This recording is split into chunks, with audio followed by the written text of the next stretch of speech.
the critical ones that manifestly can build the all-Ireland economy were handed over to Sinn Féin. There's no attempt to at least put the brakes on by taking those portfolios. So I think that's a very indicative and concerning thing. Could I ask the folk here, those who are on the internet, to check out Wikipedia, Ogra Sinn Féin, OGRA Sinn Féin, Yep. Wikipedia, they've got a whole list of stuff that they're proud of having done. Young people,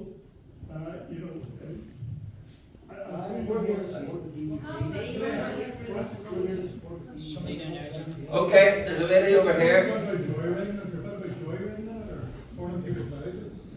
We're going to stick with questions. There's a lady at the back. I just have really three points. Stand up, please. After Well, we can hear you then. Well, I think we will control this meeting, sir, if you don't mind. If you want to call a meeting, you call a meeting, book a hall, and come and address people. But if you're in this meeting, you're in here at a meeting organised by these folk. All right, let's have your question.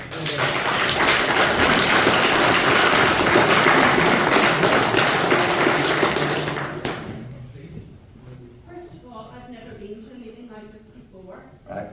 and the number of people here show how many frustrated people there are. Yeah. Secondly, I'd like to commend you on your thorough papers. Asking guess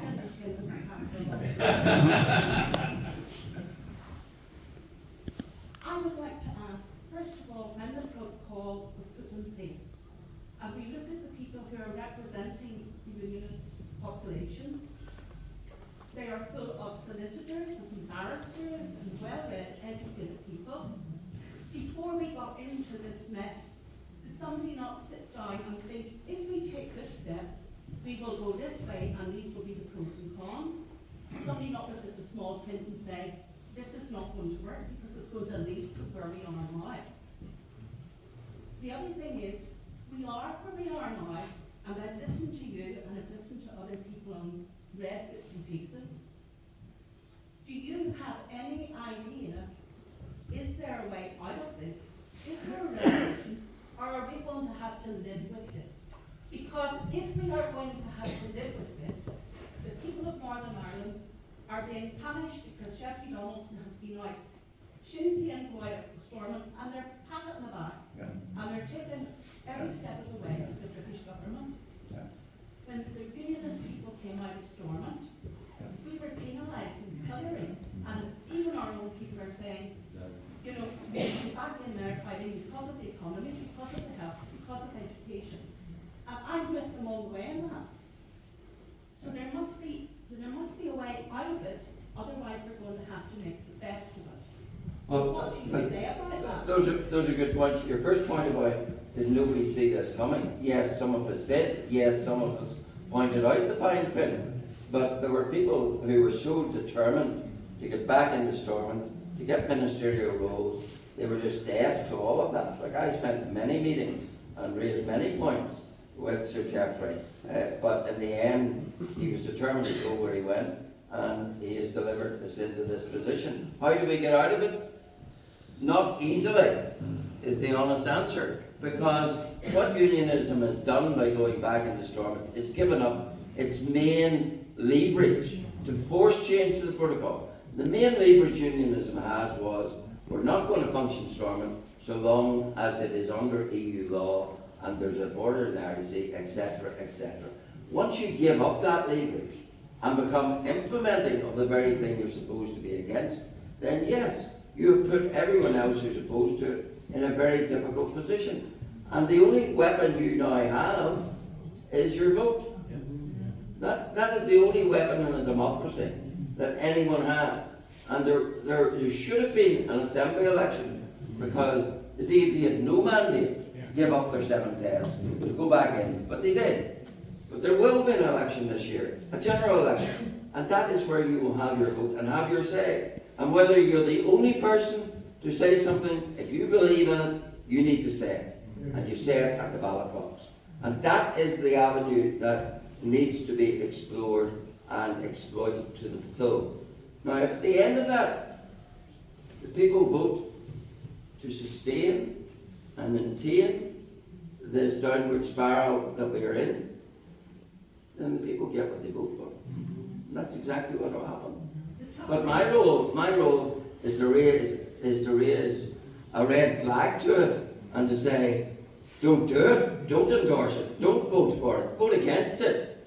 And if there's a sufficiency of people against it, the DUP will start scurrying to look for their principles again. The trouble is that every time we stand up against one principle for another principle, it splits the unionist vote and it weakens us. Well, sorry, you say split the unionist vote. If we now have unionists whose modus operandi, whose intent is to implement a protocol which is dismantling the union and which is building an all-Ireland economy, then frankly, a protocol implementer, whether they fly the flag of the Alliance Party or fly the flag of some other party, what's the difference? If we're in the business of implementing the protocol, which is dismantling our union.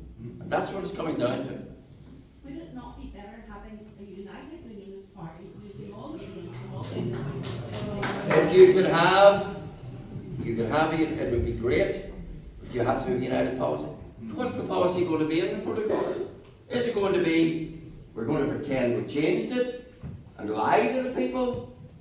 Is it, we haven't changed it, it's wrong, we must change it, we can't live with it?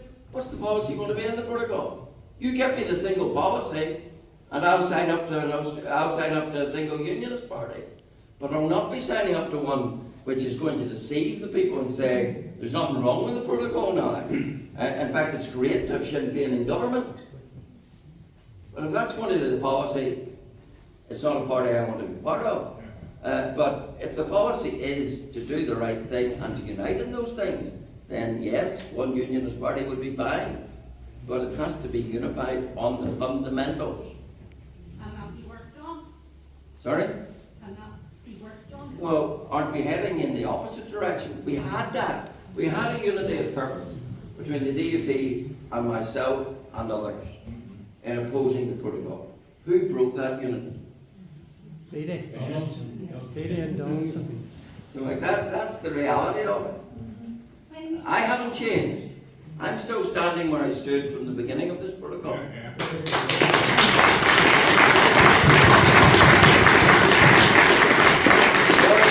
Nor is the protocol changed. And those are the fundamentals. When you say Donaldson, is Donaldson not advised by people we know, by legislators and lawyers and so on? Well, Think of a few civil cases in the 90s. you know, let's be clear about that. Ben Abbe, Kate Hoy, Jamie Bryson and I, out of our own pockets, when the deal came out, instructed the most well-read senior counsel in Northern Ireland on all these issues, the former Attorney General, John Martin. We asked him 5 questions. Does it change this? Does it change that? Does it change it? Answers came back, no, no, no. In other words, what I'm saying is borne out by the most senior legal advice you can get in this country. And what did Sir Geoffrey say about it? He came out of Stormont Castle and he said, and all Jim Allister has is someone else's opinion. Someone else's opinion? The opinion of the most senior constitutional lawyer in Northern Ireland. And then Sir Geoffrey tells us in his shiny document that Article 6 doesn't really matter. Sorry, Article 6, as I've tried to explain tonight, is the fundamental of the Union. So Geoffrey had available to him all the expertise he wanted, but he didn't want it. He wanted back in the government with the IRA. Right? Where are we? You, right? Thanks, Jim. I've heard you talk a couple of times, a couple of months. Not no one spoke up yet, but I think you're, out of all the unionist sort of leaders, you're most put together. And, yeah, the most impressive out of all. I'm from the nicest community, and I'd just like to let everybody know this isn't just a unionist issue. There's also people from the nicest community that have been sold out by Sinn Féin, SDLP, they've all sold out to the EU. Now, I know I'm Irish, So that's the I class myself as. And we have 6 candidates. We will all be anti-protocol, and we're for the cross community, so from all sides. So I'm hoping again that you can get 18 candidates. If not, we're setting up our own party. Cross community, as this lady probably is alluding to, for all, for common sense, for family. Just let you know, NI people, we will support the PEV as well. So, Okay, thank you.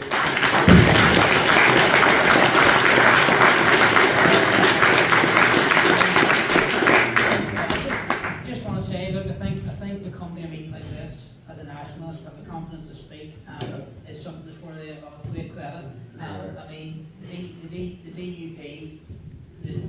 DUP won't even come and address the people. So somebody from the nationalist community to come in to this meeting and to speak as you have done, I think great credit to you and fair play to you.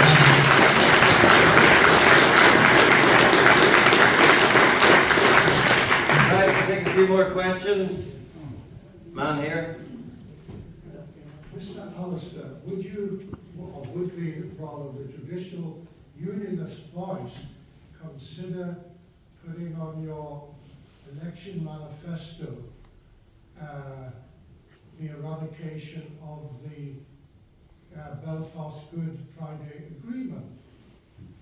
Well, I think I never was a supporter of, and I've always stood against the essence of the Belfast Agreement, particularly its mandatory coalition, which says that you can't vote a party out of government, essentially, and that you don't have to agree about anything in order to be in government, which is part of the reason why it stumbles from crisis to crisis and can't do anything. And of course, my real irk with the Belfast Agreement is that it's designed to deliver one outcome and one outcome only, namely in All Ireland. And the giveaway for that is the only referendum under the Belfast Agreement you're allowed to have is one which essentially asks you, are you yet ready to join the Irish Republic? That tells you all you need to know about what the trajectory of the Belfast Agreement is. And of course that does, as the man earlier says, is a parallel track with the protocol. So yeah, like I have no problem repudiating the foolishness of much in the Belfast Agreement. Sorry, who was it? Right. Hello, Jim. Can I just ask, in the next elections, will everybody have the choice of a TDP candidate? Well, my party's conference is Saturday, tomorrow week, and we will be making a significant announcement touching upon the general election. So I'll just ask you to be as patient as you can until then. Thank you. Any other questions? Yes? You're doing a great job, Jim. Huh? First thing to say, but the only thing I often have is thinking, when you look at the many people here in the age-wise, I'm not saying I'm a young fella or anything, but I'm just trying to think, is there anything more we can do to try and, or what can be done to try and get more of the younger voters maybe on board? It's always been a problem trying to motivate the youth within unionism. I don't have an answer to it. I think part of the problem is when you compare unionism, the youth of unionism to the youth of nationalism. Nationalism has the obvious advantage of, in the main, they grow up through a school which has a certain orientation.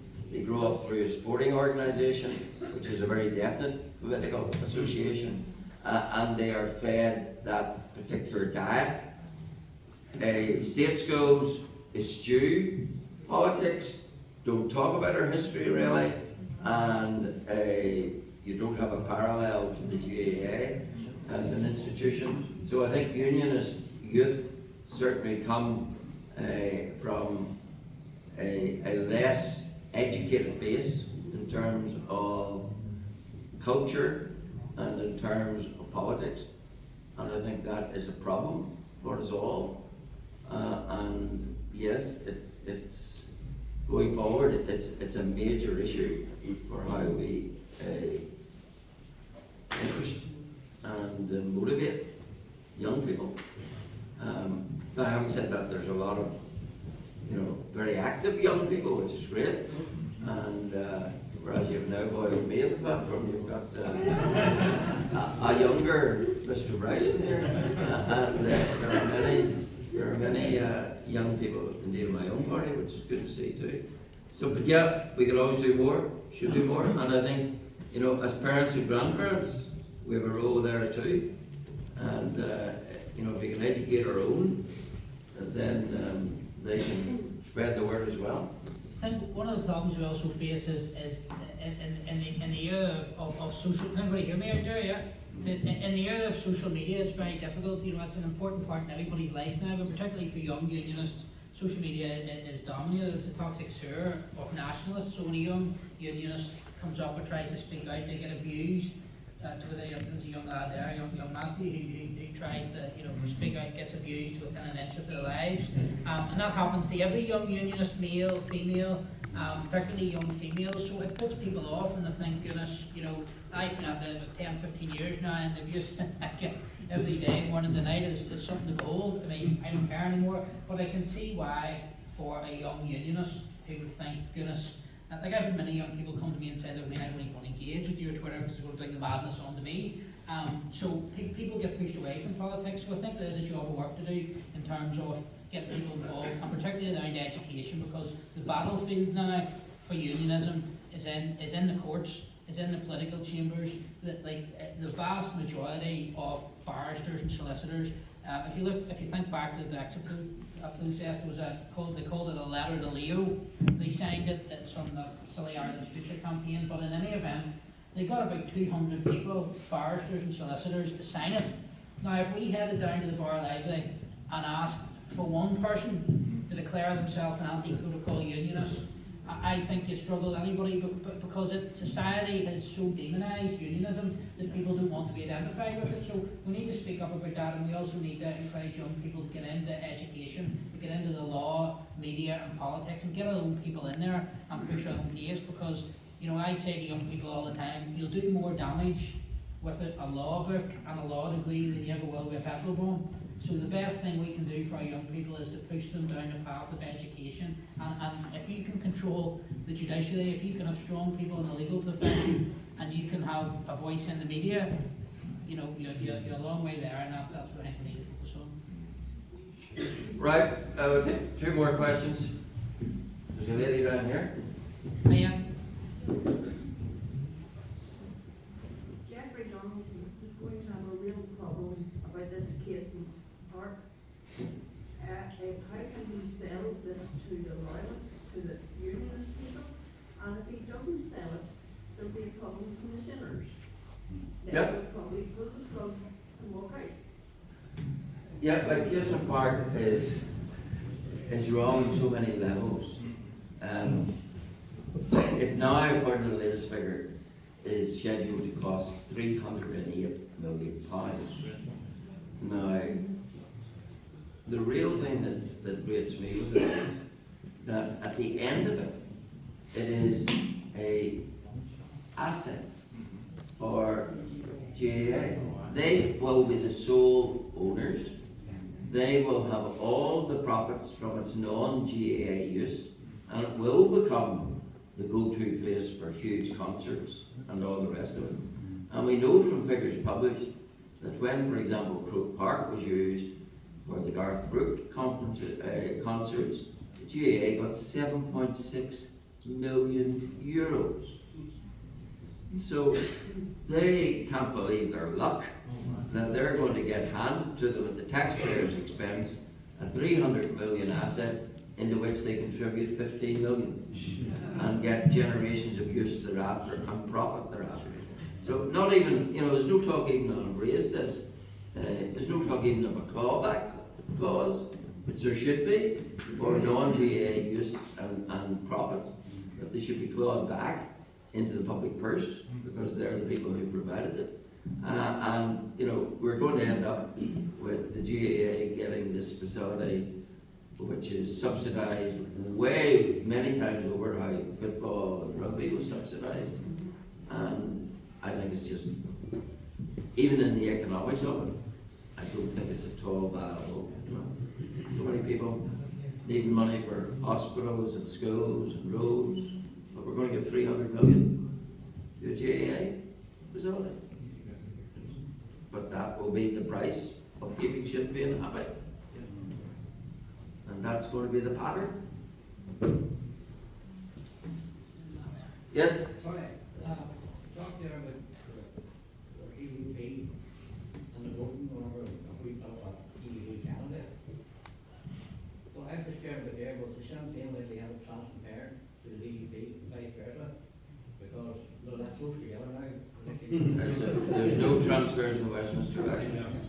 It's a single vote, single act. No transfers.